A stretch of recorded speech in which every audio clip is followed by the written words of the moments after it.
Hello and very warm welcome at Amish Cycle 5858. I am Amish Cycle. Following news have been reported by American, European, Asian, African, Australian news channels and the news agencies. So please, let's go to the headlines.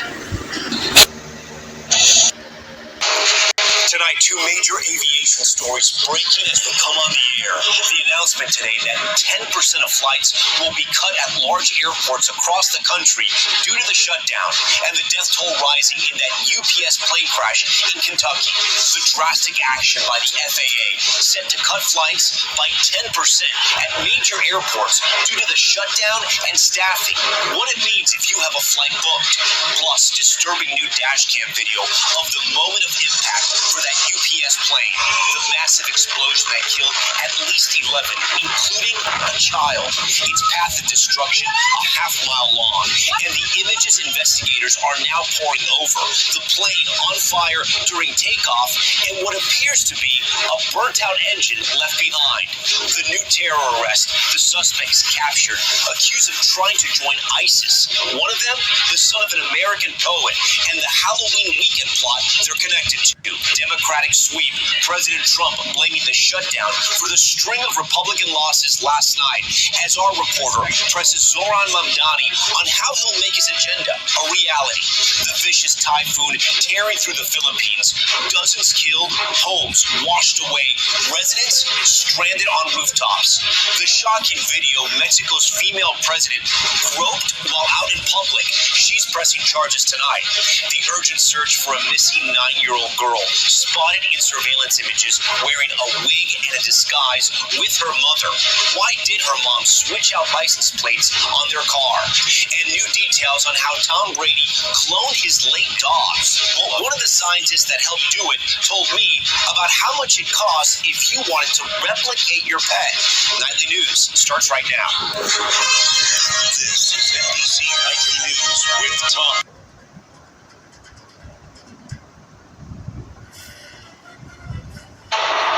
The U.S. government shutdown, now the longest in history, forces the grounding of thousands of flights nationwide. What air travelers need to know. In Louisville, the search for answers and the rising number of dead following the horrific crash of a UPS cargo plane. We lost a little bit of sovereignty last night in New York. President Trump weighs in on his party's big election night losses. We'll look at the rise of New York City Mayor-elect Zoran Mamdani. To get to any of us, you will have to get through all of us. And 90 years after Parker Brothers rolled the dice on Monopoly, we tip our top hats to the beloved board game. I'm Monopoly Game. From CBS News headquarters in New York, this is the CBS Evening News. Good evening, I'm John. Defection, a conservative MP who crossed the floor to join the Liberals. Why he did it, how his constituents and his old party feel, and how it affects the vote on the budget. Major loss to livelihoods. This tunnel blower in the whole region, not just our town. The fire that destroyed a Newfoundland fish plant. The rising death toll after this terrifying explosion. What happened moments before a cargo plane burst into a fireball. Plus, burial plot twist. Palisades is quite simply the most magnificent cemetery in the world. The unusual lottery to win a grave alongside some famous stars. But there's a catch.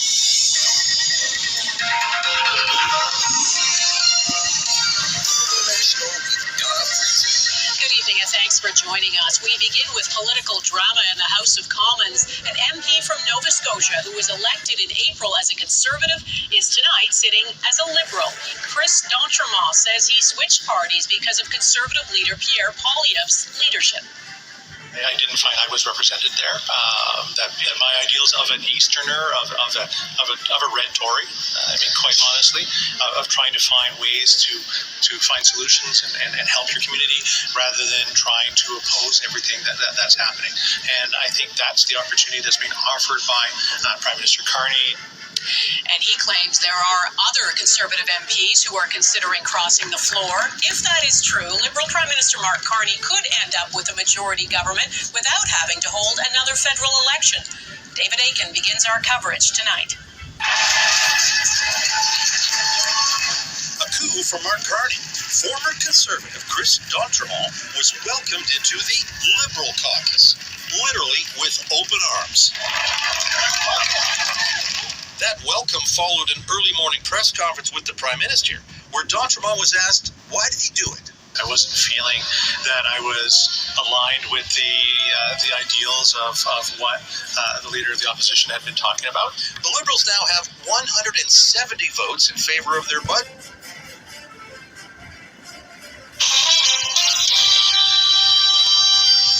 Good evening, I'm Amna Navaz. And I'm Jeff Pitt. On the News Hour tonight, Democrats dominate election night as economic anxieties and discontent with President Trump's leadership weighed heavily on Republican candidates.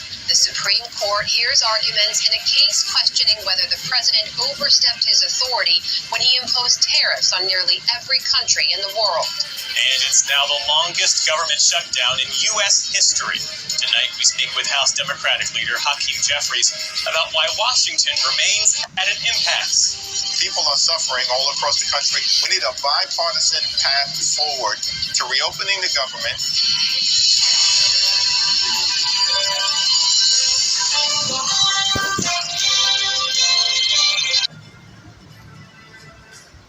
Welcome to Democracy Now!, democracynow.org, the War and Peace Report. I'm Amy Good. Democratic Socialist Zoran Mamdani was elected New York's mayor Tuesday, becoming the first person of South Asian descent and the first Muslim, and the youngest in over a century to hold the position. The election was marked by record voter turnout. Mamdani got more than 1 million votes, more than any mayor since the 1960s. President Trump had threatened to withhold funding from New York City if Mamdani won.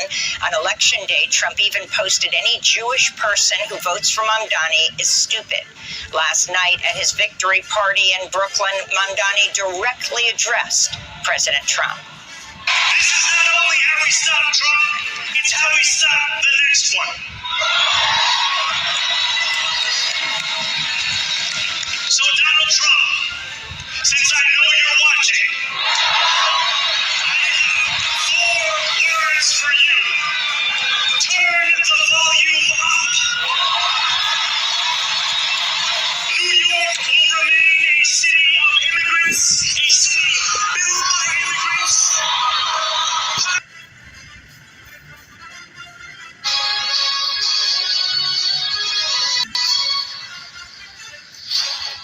Good afternoon, this is Sky News Today. It's 4 o'clock. I'm Matt Barnett. The top stories this afternoon. The King has formally removed Andrew Mountbatten Windsor's title of Prince and his style of HRH. Meanwhile, the Prince of Wales has addressed world leaders in Brazil this afternoon ahead of the COP climate summit there. All of us here today understand that we are edging dangerously close to the Earth's critical tipping points, thresholds beyond which the natural systems we depend on may begin to unravel. Also, the father of the Southport killer has admitted he should have reported his son's purchase of a machete to the police. A man who murdered a father of 2 as he helped an injured woman in the street has been jailed for 26 years.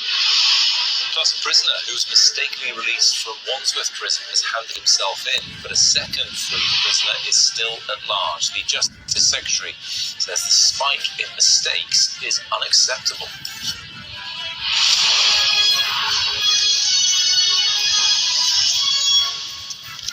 Good afternoon. In the last hour, King Charles has formally removed his brother Andrew Mountbatten Windsor's title of Prince. The disgraced royal has also lost the style of His Royal Highness. Details of the letters patent have been published by the Crown Office in the Gazette, saying the King has been pleased by letters patent under the Great Seal of the Realm, dated the 3rd of November 2025, to declare that Andrew Mountbatten Windsor should no longer be entitled to hold and enjoy the style, title or attribute of Royal Highness and the titular dignity of Prince. The royals try to move on from the controversy. The future king, Prince William, has been representing the family on the world stage, addressing global leaders in Brazil ahead of the COP30 climate summit there. There he warned that climate change is not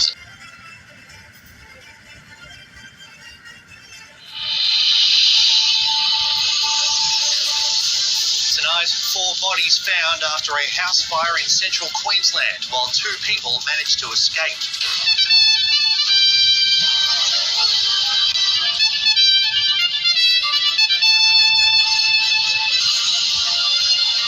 The family of an Australian man accused of smuggling drugs into Bali speak ahead of his possible death sentence. Underworld figure Tony Mockbell spared additional jail time over a drug trafficking scheme. And after 5 decades in politics, Queensland MP Bob Katter honoured with a parliamentary portrait.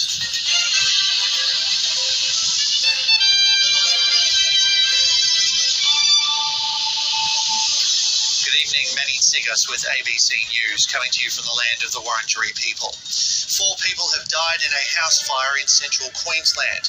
Multiple fire crews were called to the duplex in Emerald, but were unable to save the man, a teenager, and 2 toddlers. Queensland police are investigating if an e-scooter sparked the deadly blaze.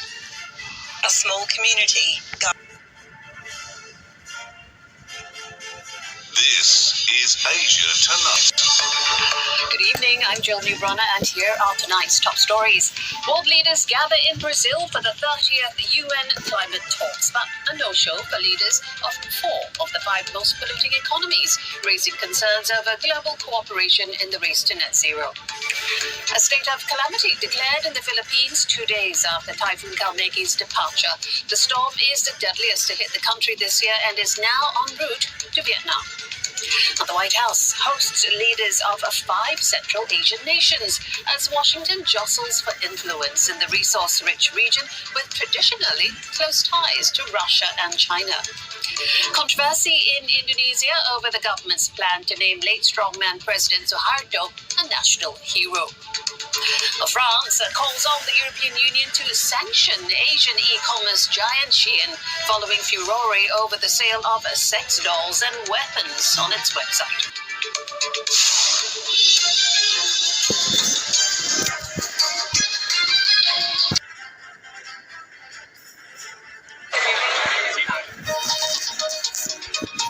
Africa News. The news. The African Union Observer Mission to Tanzania's recent violence-marred elections says they failed to meet international democratic standards. In a statement on Wednesday, the continental body says monitors saw voters being issued with multiple ballot papers and the stuffing of ballot boxes. Several members of its monitoring mission were asked to leave polling stations, it says, before the counting process was concluded. It adds that restrictions were also imposed on media outlets in the run-up to the election, while civil rights groups were hindered from educating voters. A shutdown of the internet on election day and afterwards also compromised the integrity of the poll. The government says the election was fair and transparent. President Samia Suluhu Hassan was declared the landslide winner of the disputed 29th of October vote that triggered deadly protests. Opponents accused the government of fraud, and there were demonstrations over the exclusion of her main challengers. Opposition party Chadema, which was barred from participating in the election, says it's documented hundreds of deaths in the protests. The AU mission has called for urgent constitutional and electoral reforms in Tanzania. Its damning report comes just days after its commission chairperson, Mahmoud Ali Yusuf, congratulated her son on her victory. Boeing has reached settlement with the families of 3 victims who died in the March 2019 crash of Ethiopian Airlines Flight 302, one of the 2 fatal accidents involving the 737 MAX that led to global grounding of the aircraft.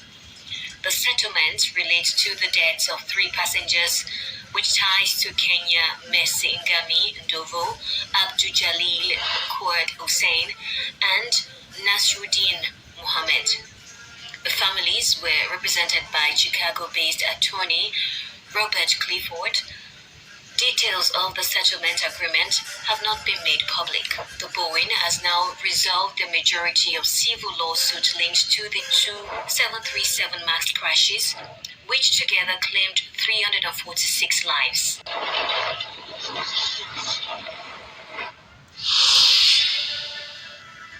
Activists from several environmental organizations protesting in the Brazilian city of Belém on the Amazon River.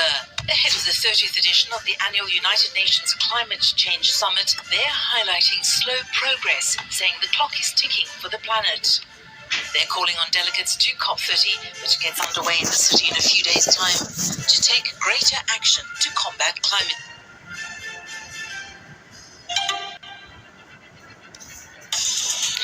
This is DW News Live from Berlin. Typhoon Kamegi makes landfall in Vietnam. The storm hits the coast with high waves and winds of up to 150 kilometers an hour. That's as the death toll in the Philippines passes 140, making it the deadliest typhoon of the year. Also coming up, UN Chief Antonio Guterres says the world has failed in its promise to limit global warming to 1.5 degrees. But as world leaders gather in Brazil ahead of the COP30 climate summit, for many climate change has been put on the back burner.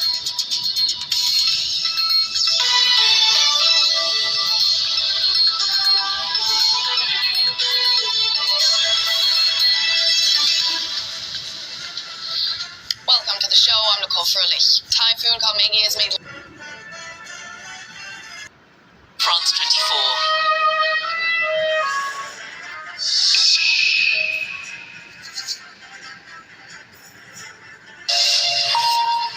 Hi again, you're watching Around the World on France 24. These are the headlines this hour.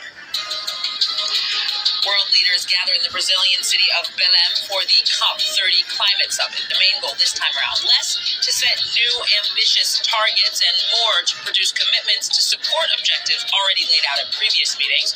All of this amidst the absence of the world's three biggest polluters, China, the United States, and India. Typhoon Kamegi makes landfall in central Vietnam hours after thousands were evacuated from coastal areas in preparation. Among the world's deadliest cyclones this year, it has already left at least 140 dead and over 120 missing in the Philippines. And offering clues about potential mass killings, Yale University's humanitarian research lab detects activities consistent with mass graves in the Sudanese city of El Fasher. That coming as the country's paramilitary rapid support forces claim to have agreed to a proposal for a humanitarian truce put forward by mediators. The UN rights body also set to hold an emergency session on the situation there next week.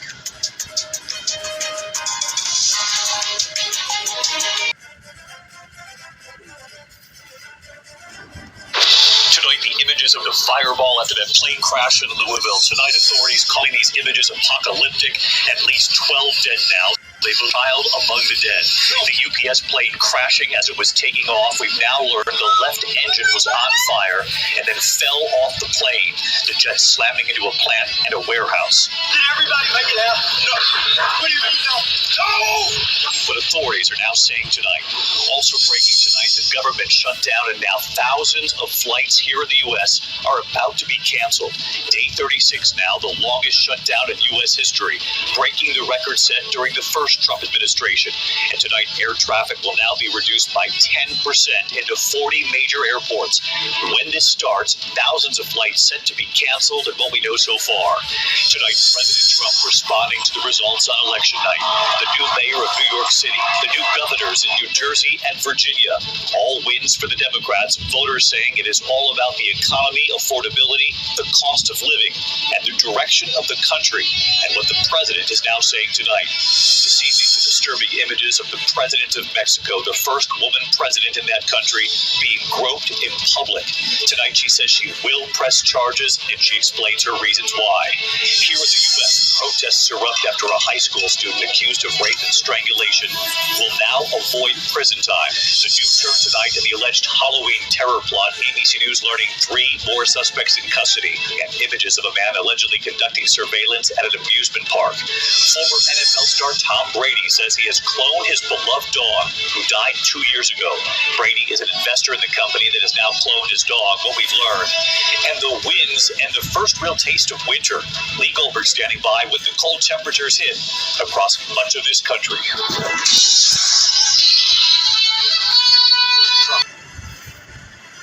Russian President Vladimir Putin pushing forward with nuclear tests a week after President Trump suggested that the United States would conduct our own. But Trump says there's another path. We're the number one nuclear power, which I hate to admit because it's so horrible. It's such a horrible situation if it ever has to be used. Russia's second, China's a distant third, but they'll catch us within 4 or 5 years. They want to catch us, and they'll be able to catch us. And we'll maybe working on a plan to denuclearize the three of us. We'll see if that works. Here to react is Fox News senior correspondent Benjamin Hall. Round of applause for Benjamin, guys. In person, you're going to be presenting tonight. So, the president rocked the world when he said we're going to start nuclear testing first time since the early 90s, and now he's saying the goal would be to denuclearize. Yeah, it's really interesting to see the back and forth between Russia and the US on this. I mean, President Putin was clearly responding to what President Trump said, but there are some caveats under that. It would take Russia months, if not years, to prepare for a proper nuclear test. And the Energy Secretary, Chris Wright, told Fox on Sunday that, in fact, the US were not going to test the explosives, they were going to test the system around them. So perhaps in one sense, this is a bit of back and forth bluster. But there are underlying issues when it comes to the nuclear facilities around the world. You know, Russia tested its new nuclear missile a month ago. It tested its nuclear-powered torpedo a month ago. The US tested one last week. You see China building up its nuclear facilities. Massively increasing its number of weapons. And the START Treaty, which limits how many nukes both the US and Russia can have, expires next February. Now, there are a lot of things underlying here that suggest that we're seeing more action on the nuclear level. And Russia has been using this against the US for some years since Ukraine started, effectively telling President Biden, if you give weapons to Ukraine, we might use a nuke. They've been bluffing the whole time. They have been bluffing, but, you know, one thing is to say it's bluffing, it's two sides are talking back and forth, but there are some really underlying issues here, and I think that we have to be careful to say it's just back and forth. You never know with someone like Putin, when Russia is under threat right now, the new sanctions from President Trump, you don't know what a country like Russia might actually do. We give him tomahawks. Well, then you think that the war might be over sooner, but you don't know what Russia would do on the back foot, so it works two ways. Benjamin, we're on the stage. We're out here at the Tillis Center because the Patriot Awards are tonight, and you're presenting for the first time ever the Honor Award. It's named after your daughter. Your oldest daughter's name is Honor. Thank you for watching Amish Shakil 5858. I am Amish Shakil. I hope you will visit again. Have a good life. Bye-bye.